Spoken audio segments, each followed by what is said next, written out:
Audio Jungle.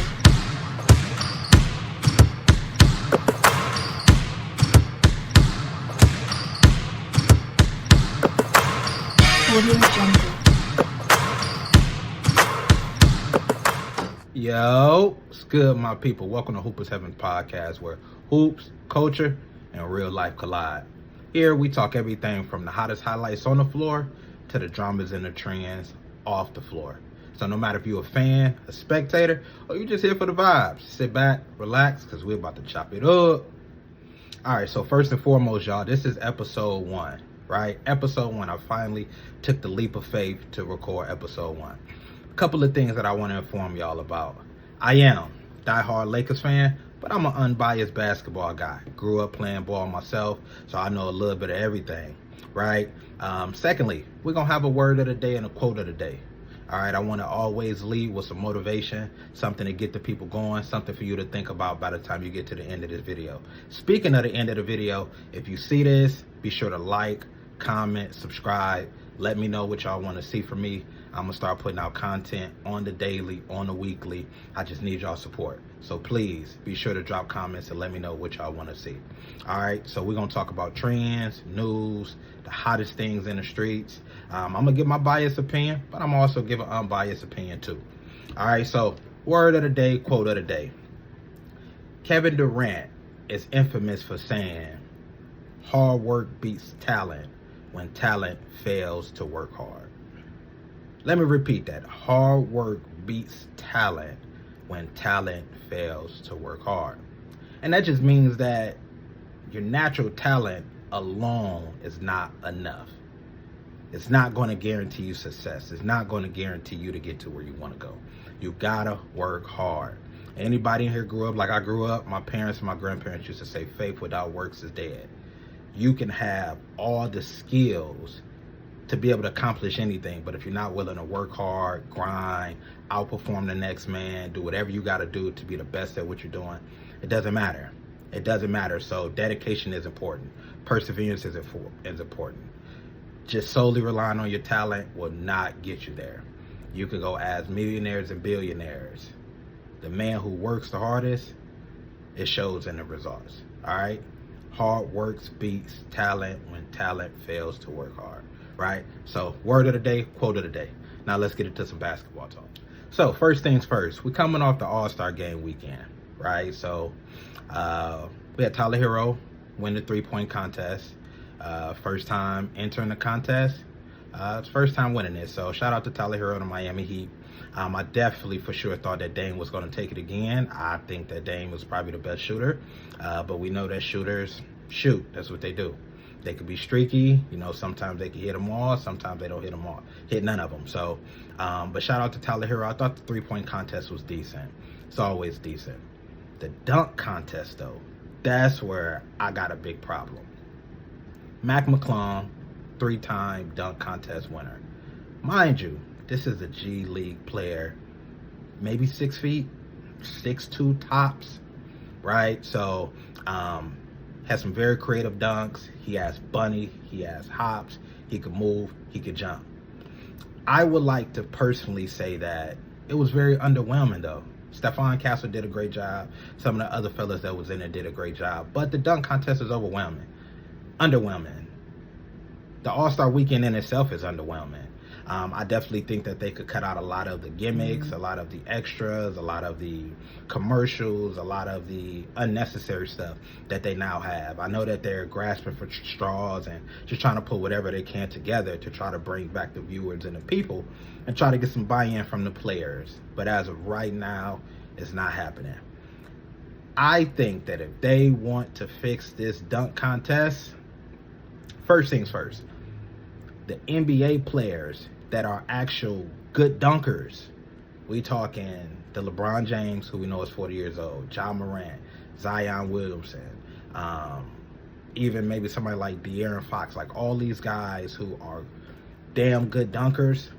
I think that we need to push for them to be in the dunk contest early on in their career. Imagine if we had LeBron do the dunk contest when he was a freshman in the league, when he was a sophomore in the league, his first or second year, even maybe his third year. we guarantee would have had a lot more players buying in. But I think that once these players start to get to a point to where they're in the league 4 or 5 years, they done built their brand. Now, they done, got past their rookie deal and things like that. They no longer want to do it. They don't see the point. They don't see the purpose, right? They don't have to make a name for themselves anymore. They don't have to build any emphasis or any importance around it. Why would they? They already are superstars. They already, have built up a lane for themselves to where it doesn't even matter if they join a dunk contest or not. So I would like to see that actually be pushed. I actually would like to see management, agencies, president, even Adam Silver say, hey, new guys that's coming in the league, if they jumping out the gym, like we had Ja Morant, like we have Zion Williamson, for example, who will probably never get into the dunk contest. I think we all seen the tweet from Ja Morant where he tweeted and was like, man, I think I need to join the dunk contest. Giannis backdoored and was like, well, if you do it, I do it. Then you had Aaron Gordon, Zach LaVine, who's also, if I'm not mistaken, a 2-time dunk contest winner, champion. They was like, well, if they do it, I'll do it. Now, me personally, I got to see it to believe it. These guys have been in the league, outside of Ja Morant, 10 plus years. Aaron Gordon has been in a dunk contest. He no longer seems as if he have the bounce that he once did. Not saying he can't jump, not saying he still can't dunk, not saying he's still not one of the best in the game. But when he was in a dunk contest 4, 5, 6 years ago, I'm sure that he has a lot more wear and tear on his body than he did when he was in a dunk contest then. Granted, him and Zach LaVine was in a dunk contest together, and they actually had one of the greatest dunk contests I ever seen with my own 2 eyes, and I got 4 of them. So I would love to see those guys get into it. I would love to see those guys be a part of that. But will they realistically? I guess it's to be seen. It's one of those things where they tweet it every year, they talk about it. It's very much just like how they summer camps. We see these guys playing summer ball and they working out, and Ben Simmons hitting threes during the summertime, and it's all good. It looks good, it's pretty, it's good content, it's good clickbait and all these things. And then they come in the league and start the season, and you like, what happened to those threes you was hitting during the summer? They're gone. What happened to you saying you was going to join the dunk contest? Nowhere to be found. So, I think it's just all smoke and mirrors until I actually see it, because we're talking superstars. But I also think that there's a pride and ego thing that goes into it as well. Like, I don't think that these guys want to join the dunk contest and then lose. I don't know if they think it may take a hit to their brand, if it may take a hit to their legacy. I know that they're all winners and they all are, champions in their own mind, so maybe losing to somebody else, because there only could be one winner, right? So I think that maybe those things play a factor as well. So, but we will see. But the dunk contest was very underwhelming. If I had to rate it 1 to 10, 10 being the best, 0 being dumpster fire, I'll definitely give it a 4.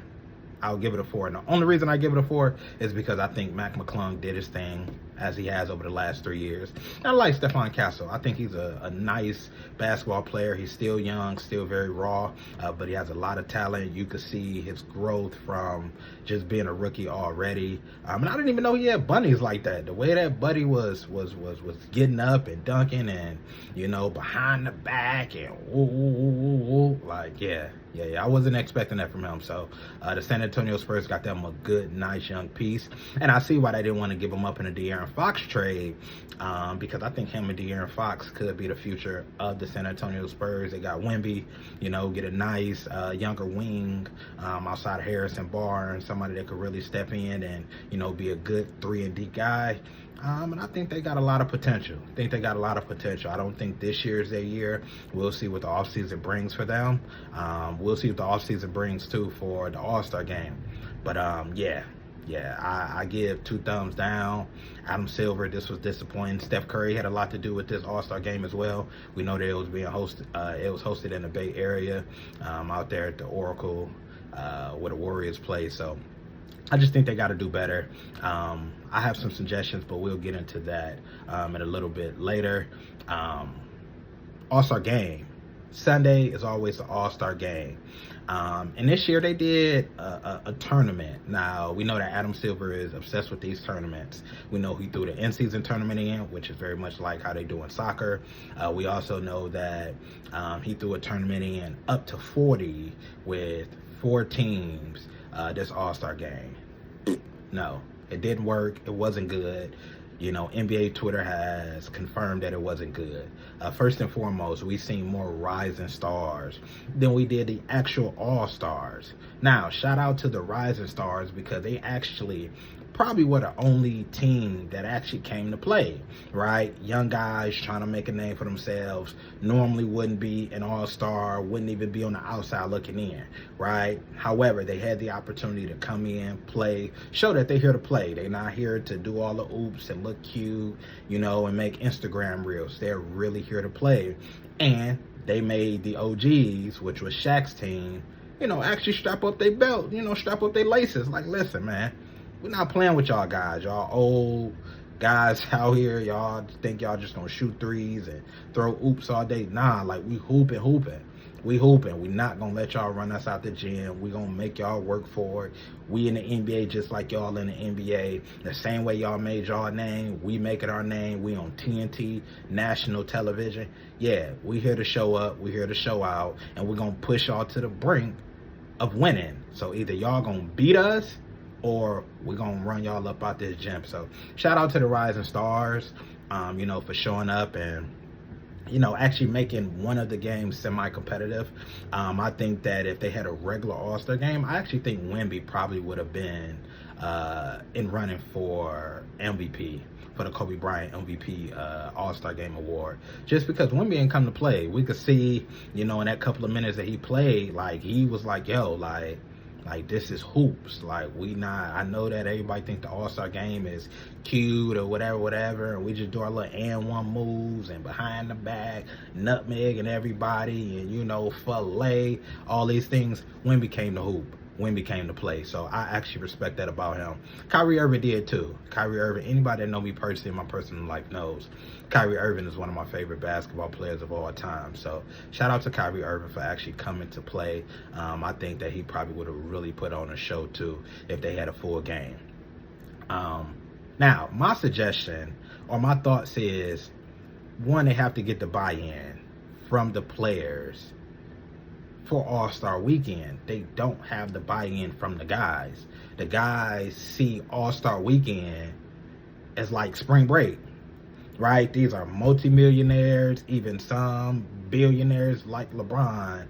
And at one point in time, it was a thing to be voted an All-Star, go to the All-Star game, and actually make a name for yourself. Battle on the floor against the best of the best. Even if they BS'd around in the first half, by the second half, they like, all right, like this is still basketball at the end of the day. Like, you not gonna spank us. Like, we putting belt to behind. If anything, like, you not just gonna, run us out the gym. We not just gonna be playing while y'all really balling. So we used to see that with the Kobe's, the AIs, even LeBron and them in his early career. But now I think that these guys just see it as time off. They have a rigorous schedule. They playing back-to-backs. They got in-game tournaments and stuff now. And these guys make so much money that when All-Star Weekend come around, they're not playing hard. They're like, listen, I'm here so I don't get fined. I think that they like being named All-Stars. I think that they actually take that as a badge of honor. I just don't think that they take the game seriously. I think that being an All-Star plays in their favor. Not only does it help their legacy, but it helps their contracts, to be able to say, hey, I'm up for an extension. I'm up for, a new deal, a max, a super max, or whatever the case may be. I was an All-Star this year. I was an All-Star last year. Like, those things help the players. However, I think that they need to really find a way to buy in the guys into the All-Star Weekend. Like, make it fun, make it exciting, do something to where they feel like it's worth them actually giving some honest effort. These guys going out here giving 30% effort. No, we don't want them to give 85, 90, 100. No, this isn't the NBA Finals. No, this isn't the playoffs. I'm not saying that at all. But there was a lot of takes on TV where they were saying these guys play harder in summer. When they hooping, Rico Hines gym up at UCLA or whatever, they play harder there than they do in an All-Star game, right? Knowing that if they get hurt over the summer, it's really, really bad for them versus the All-Star game. So I just think that they got to get the guys to buy in. I think that, they have to do something to make it exciting, have to make it fun. I'm not sure if they need to put more money up for them. I'm not sure if there needs to be, East versus West, if it needs to be World versus the USA, if winner get home court advantage, if, each player get $1 million bonus. I'm not sure what it's going to take, but they need to do something. What I will say, though, shout out to the WNBA, because I've been watching them and they've been having this one-on-one tournament.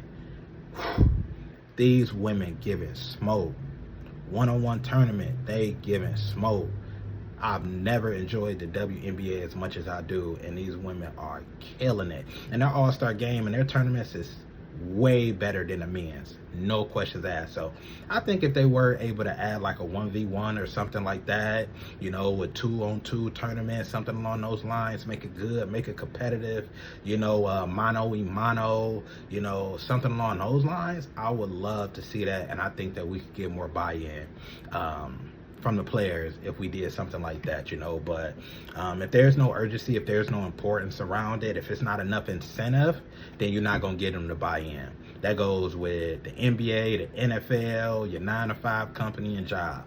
There has to be enough incentive for them to be like, I'm going to give some effort, I'm going to give my all. So I'm sure we say that in our everyday lives as well, right? So speaking of the NBA All-Star Game, Netflix recently just released a docuseries, a limited time series called Court of Gold. And this series goes through the behind the scenes for USA Basketball summer of 2024. And we know that gold came home to the USA. Shout out to the men's basketball team, aka the Avengers. But I've started watching this series, and it's really, really, really interesting. We know that USA Basketball goes back to the Dream Team of '92. We know that United States holds the most gold medals out of any country. And it's always the objective of every other country to beat the U.S. Like, that's their goal. Beat USA, no matter if it's gymnastics, no matter if it's swimming, no matter if it's basketball, whatever it is, the goal is always to beat the USA. So as I've gotten to the first couple episodes, and I'll definitely follow with you guys about this, but just to see every country has the USA circled on their calendar. That's who we gotta be. That's who we going after. We don't want the puppies. We want to play against the big dogs. They wanted the big dogs to come out. They wanted the LeBron. They wanted Curry. They wanted KD. They wanted, like Anthony Davis. They wanted these guys to come out. You know what? They said, your wish is my command. Not only did they come out, but they stepped. And when I say step, them boys stepped. Them boys did what they had to do. Shout out to Steph Curry, man, Mr. Night Night. Curry was out there showing out. It's funny because I think it was Evan Fournier who said, or even Kevin Durant, one of those guys said that the shots that Steph Curry take, 99.99999% of the time, those would be terrible shots for any other player in the league. Except the babyface assassin, man. Except the babyface assassin, man. He's the one who could shoot from half court. He'd be like, whoo, wasn't a bad shot. He the one that could come off a dribble handoff, pump fake, boom, to the right, pull it up, turn around before the ball even through the midway to the rim. He running down the other side.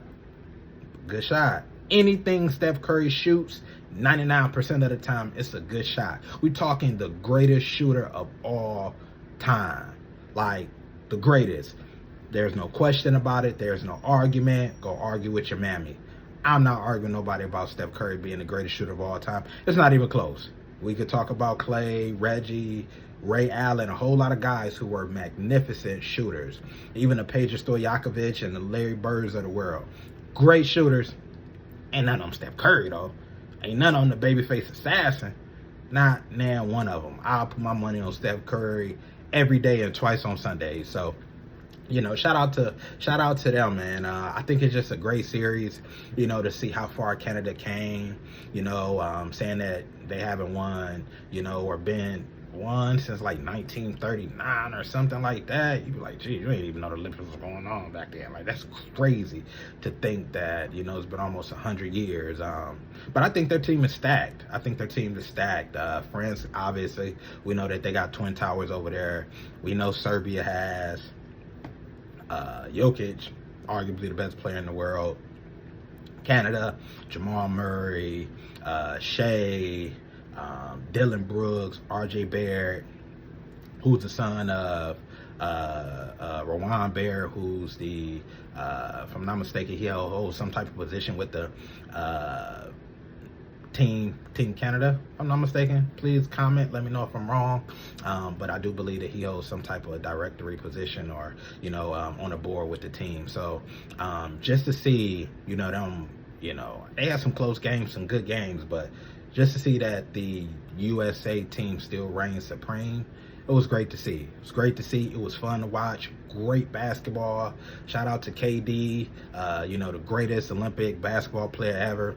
Leading scorer, 4 gold medals, holding the record for the men's basketball. LeBron, 40 years old, 39 at the time, still out there facilitating, controlling the game, dictating the game, still putting, little buddy in the post and, mouse in the house type of activity. So it was just beautiful to see, man. Great basketball, but my thoughts and downside to this is that I think this is the end. I think this is the end of USA basketball reigning supreme. Next 4 years, Steph Curry is probably going to be retired. LeBron is probably going to be gone. Kevin Durant is probably going to be gone.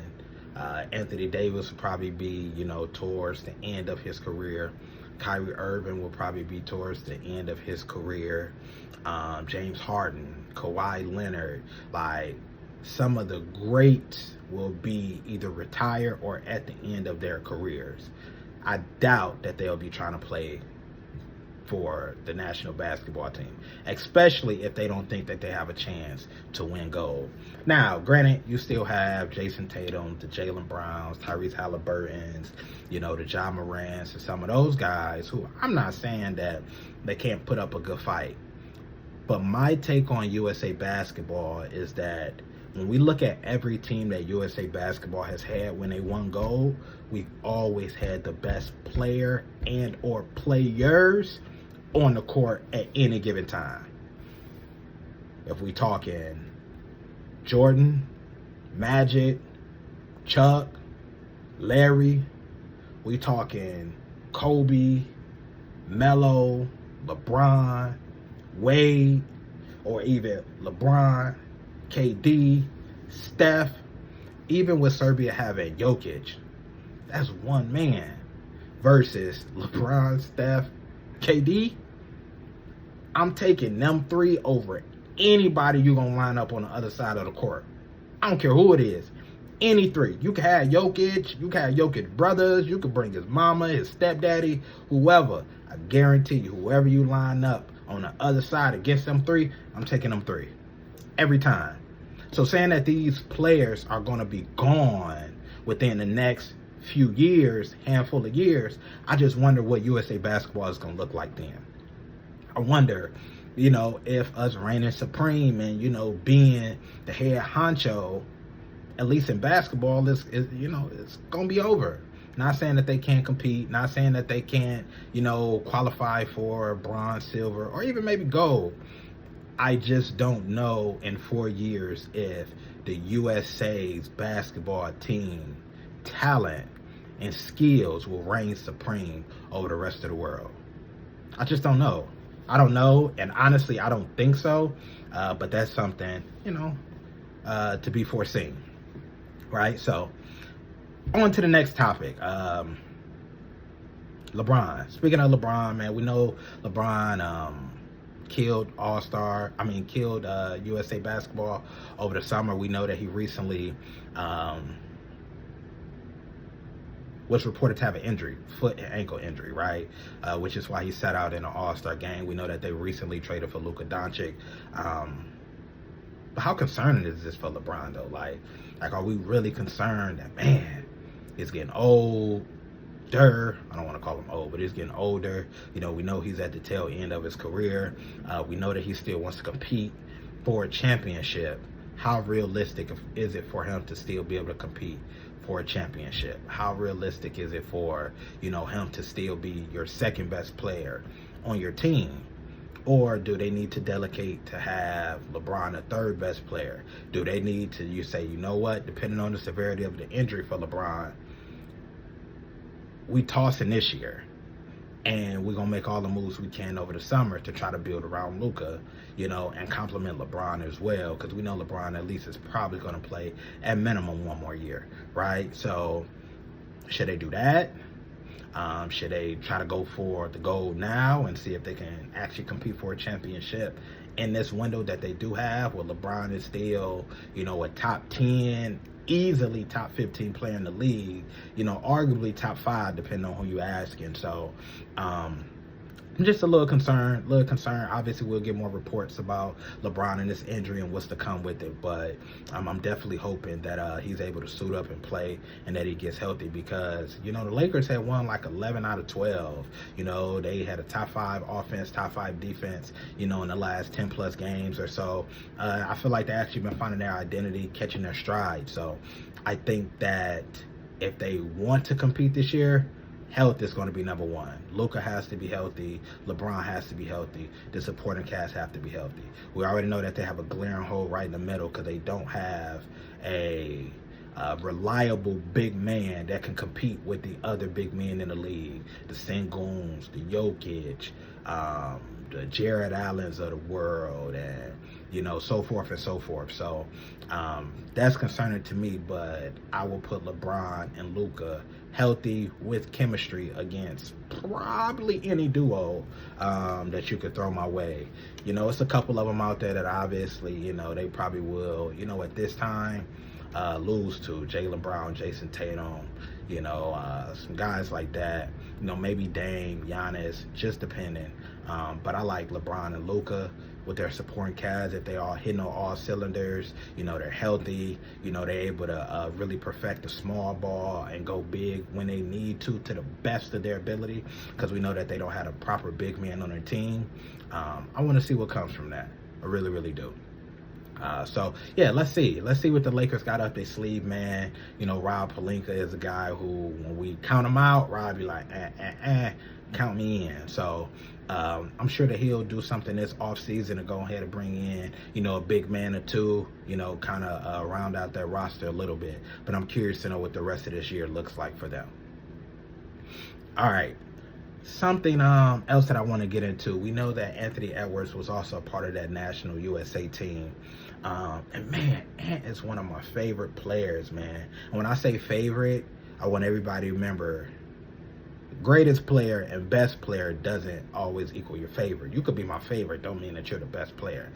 But I like Ant, man. Ant reminds me of just one of them cats I grew up with, and it was an interview where somebody asked him about being the face of the league. And Ant was like, nah, bro, I don't want to be the face of the league. I don't, lead it up to Wemby, lead it up to, some of the other guys. And I don't blame him. If you one that follow the league, if you one that know anything about Ant Edwards, he an ATL guy through and through. He talk like it, he walk like it, he carry himself like it. Ant is not going to polish himself up, to please, the league, to please, the big men upstairs looking down. Like, nah, if you watch him, he got his ATL hat cocked to the side, wife beater, sagging pants, he be cursing on national TV, he be saying what's up my nigga to his to the players and his guys, and and they catch it on the microphone and on the cameras and stuff like that. So, as much as I think he could be the face of the league, and I think he would be great at it, I just don't think he buttoned up enough, and I don't think he cares to be. When I say he's not buttoned up enough, it's not a bad thing. Like, he can. I'm sure if he wanted to, he could. But I don't think that that's genuinely who he is, which is why he doesn't care to be the face of the league. I don't want to change who I am. I don't want to talk how y'all want me to talk. I don't want to have to carry myself the way y'all want me to carry myself. Nah, I'm going to be me. I'm going to stand on 10 toes. I'm going to be who I am. I'm going to do what I do. Y'all like it. Y'all like it. You hate it. You hate it. That's all a personal problem. However, I'm going to do my thing, man. So either y'all get with it or y'all get lost. So I'm not mad at Ant not one bit for that. I don't blame him not one bit for that. I definitely think that there are, probably some better candidates. Wemby for sure. Luka Doncic, I think Luka Doncic could too. Jokic. Jokic has, commercials and things like that where, they create these commercials for him that kind of geared towards his personality and stuff. We know he kind of has like a dry type of personality, sense of humor, men of very little words and things like that. I think it would be great though. I think it would be great if he chose to do it. I just don't think Ant wants to do it, and I don't blame him. Same with Ja Morant. I think Ja Morant would be great at being the face of the league, but Ja is Ja. He in Memphis. He from South Carolina. In Memphis, if anybody know anything about Memphis, that's where the niggas reside. And Memphis has a different type of niggas, like different type of niggas in Memphis, man. Like, niggas is everywhere. But I guarantee you go to Ohio, you go to Nebraska, you go to Oklahoma, the type of niggas you're gonna see there is not quite the same type of niggas you're gonna see in Memphis. You know what I'm saying? They carry a certain amount of grit. They carry a certain amount of, rah-rah. They tend to be very rambunctious, in the way that they talk. Just for a Memphis dude to greet you, he gonna roast you. He gonna fry you up. He gonna roast you. He gonna get on your pants, get on your socks, get on your hat. He gonna fry you up and then dap you up and hug it out. Like, that's just how they are, So, but I think people like Ja Morant, Anthony Edwards would be great. But I understand why they probably don't want to take on that responsibility, because that's a big responsibility. And at that point, the league becomes bigger than you. The league is always going to be bigger than you, but you have to uphold yourself to the standards of the league. Versus if you just be you, don't get no trouble with the league, stay out the media, you cool. But if you the face of the league, everything you do is going to be scrutinized, to the highest power. So, I don't blame them guys, man. I don't blame them at all. So, last take, man. I want to talk about us coming off the All-Star weekend, and who I think my sneaky teams are in the East and West. So I'm gonna let y'all know right now. In the East, I think maybe like Chicago or somebody like that is 8th or 9th in the East. Like, they like 22 and 24, 22 and 25.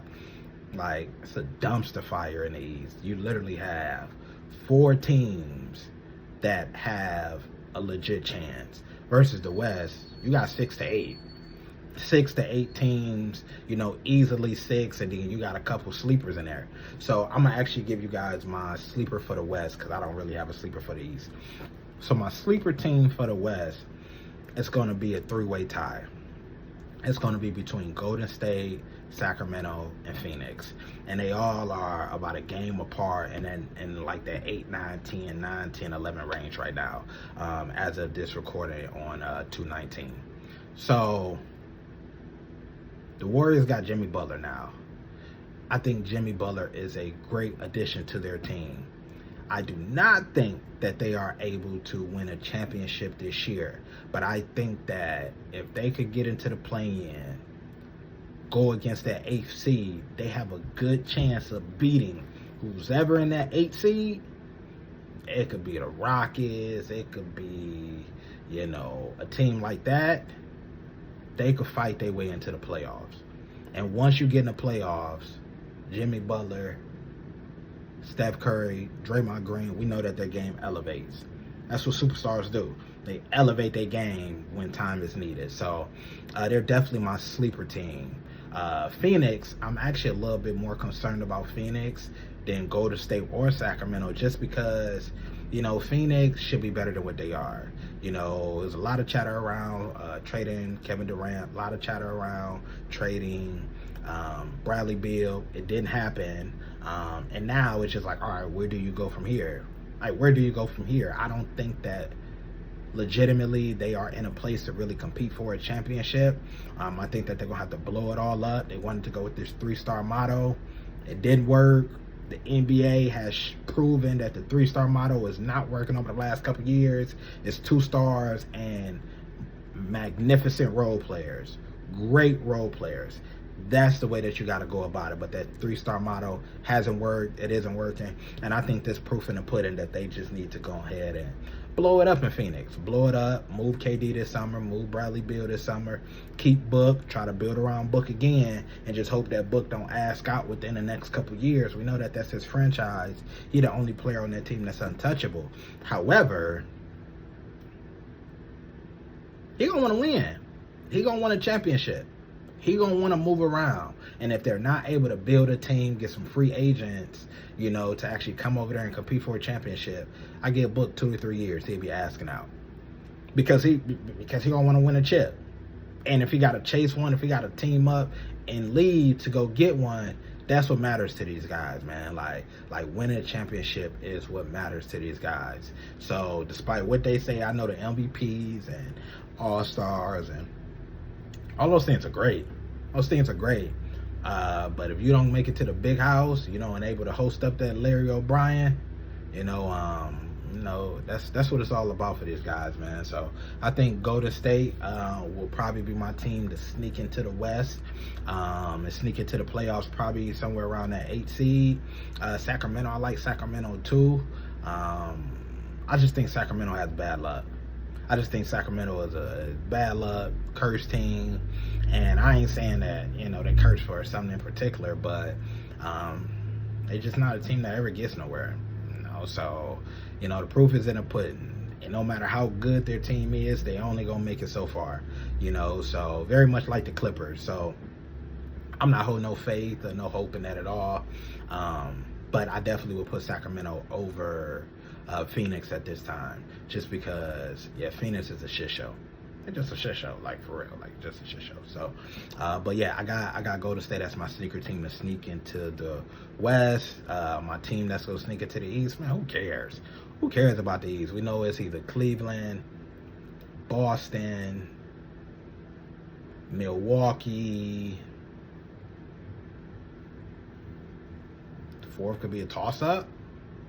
Like, the fourth could be a toss-up, but we know one of those three. New York, Knicks. But we know one of those three, maybe 4, is coming out the East. I don't get the Knicks. I don't think the Knicks is going to make it out the East. But we know it's going to be between those 3 teams right there, man. So Milwaukee got Kyle Kuzma, at the trade deadline. So we'll see how that pans out for them. If he actually steps into his role and do what they need him to do and not be trying to do no extra, I think that Kyle Kuzma could be a great addition for them. But yeah, so, man, wrapping up episode 1 here. So be sure, you guys, I am going to drop all of my social media handles, so be sure to follow me on social media. Like, comment, subscribe. Let me know the content you want to see. Let me know what you want to hear me talk about. I'm open to anything, all sports related, hoops related in particular. But I'm just trying to build out my channel, you guys, start putting out consistent content. Let me know if you guys think I can have better lighting, anything like that. All positivity is welcome, and even positive critique and criticism is welcome at all. It's welcome as well. Just leave the negativity at home with your mama.